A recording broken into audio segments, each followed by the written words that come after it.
NCB ಟೈಮ್ಸ್ಗೆ ಸ್ವಾಗತ. ನಾನು ದರ್ಶನ್ ಹುಣಸೂರು.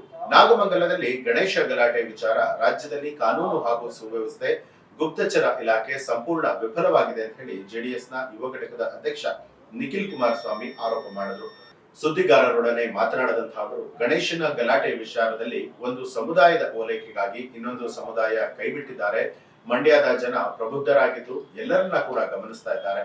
ರಾಜ್ಯ ಸರ್ಕಾರ ಹೇಗೆ ನಡೆದುಕೊಳ್ತಾ ಇದೆ ಅಂತ ಹೇಳಿ ಗೊತ್ತಾಗುತ್ತೆ ಅಂತ ಹೇಳಿ ಕಿಡಿಕಾರರು. ಇನ್ನು ಸರ್ಕಾರ ಹಗರಣದಲ್ಲಿ ನಿರತ ಆಗಿದೆ, ಅದನ್ನ ಮುಚ್ಚಿಕೊಳ್ಳೋದಕ್ಕೆ ಈ ರೀತಿ ಗಲಾಟೆ ಇತ್ಯಾದಿಗಳನ್ನ ನಡೆಸಲಾಗ್ತಾ ಇದೆ ಅಂತ ಹೇಳಿ ಟೀಕೆ ಮಾಡಿದ್ರು. ನಾವು ಕೂಡ ನಮ್ಮ ಕಾರ್ಯಕರ್ತರ ಜೊತೆಯಲ್ಲಿ ಸಭೆಯನ್ನ ಮಾಡ್ತಾ ಇದ್ದೇವೆ. ಒಟ್ಟಾರೆಯಾಗಿ ಎನ್ಡಿಎ ಅಭ್ಯರ್ಥಿ ಕಣಕ್ಕಿಳಿತಾ ಇದ್ದಾರೆ.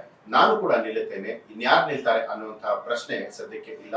ಇನ್ನು ಚುನಾವಣೆ ದಿನಾಂಕ ಪ್ರಕಟ ಆಗಿಲ್ಲ. ಒಟ್ಟಾರೆಯಾಗಿ ಕಾರ್ಯಕರ್ತರ ಭಾವನೆಗೆ ಧಕ್ಕೆ ಬರದ ರೀತಿಯಲ್ಲಿ ಕೆಲಸವನ್ನ ಮಾಡ್ತೇವೆ ಅಂತ ಹೇಳಿದ್ರು.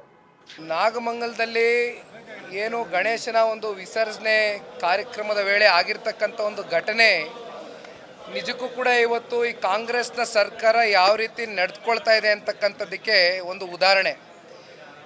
ಎಲ್ಲೋ ಒಂದು ಕಡೆ ಇವತ್ತು ಸಂಪೂರ್ಣ ಇಂಟೆಲಿಜೆನ್ಸು ಫೇಲ್ಯೂರ್ ಆಗಿದೆ.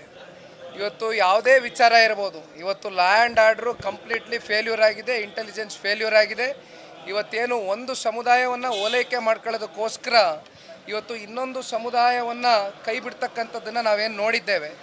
ಇವೆಲ್ಲವನ್ನು ಕೂಡ ಇವತ್ತು ಬಹುಶಃ ಮಂಡ್ಯ ಜಿಲ್ಲೆಯ ಜನತೆ ಅತ್ಯಂತ ಪ್ರಬುದ್ಧರಿದ್ದಾರೆ, ಬುದ್ಧಿವಂತರಿದ್ದಾರೆ, ಎಲ್ಲವನ್ನು ಗಮನಿಸ್ತಾ ಇದ್ದಾರೆ. ಇವತ್ತು ಇಡೀ ದೇಶದಲ್ಲೇ ಒಂದು ಚರ್ಚೆಗೆ ಗ್ರಾಸವಾಗಿರ್ತಕ್ಕಂಥ ಒಂದು ಟಾಪಿಕ್ ಇವತ್ತು ನಾಗಮಂಗಲದಲ್ಲಿ ಆಗಿರ್ತಕ್ಕಂಥ ಘಟನೆ.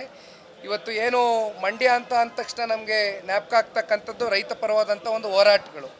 ಇವೆಲ್ಲವನ್ನು ಇವತ್ತು ಯಾವ ರೀತಿ ಕಾಂಗ್ರೆಸ್ನ ಸರ್ಕಾರ ನಡ್ಕೊಳ್ತಾ ಇದೆ ಅಂತಕ್ಕಂಥದ್ದು ನಮ್ಮ ಕಣ್ಮುಂದೆ ಇವತ್ತು ಈ ರಾಜ್ಯದ ಜನತೆ ಕೂಡ ಪ್ರಶ್ನೆಯನ್ನು ಮಾಡ್ತಾ ಇದ್ದಾರೆ. ಆದರೆ ಇವತ್ತು ಈ ನಾಚಿಕೇಡಿನ ಕಾಂಗ್ರೆಸ್ ಸರ್ಕಾರ ಉತ್ತರ ಕೊಡಲಿಕ್ಕೂ ಕೂಡ ಅವ್ರಿಗೆ ಸರಿಯಾದಂಥ ಉತ್ತರಗಳಿಲ್ಲ. ಇದು ಈ ಹೊತ್ತಿನ ಪ್ರಮುಖ ಸುದ್ದಿ. ಮತ್ತಷ್ಟು ವಿಶೇಷ ಸುದ್ದಿಗಳಿಗಾಗಿ ನೋಡ್ತಾ ಇರಿ ಎನ್ಸಿಬಿ ಟೈಮ್ಸ್, ಅಪರಾಧ ಮುಕ್ತ ರಾಷ್ಟ್ರಕ್ಕಾಗಿ.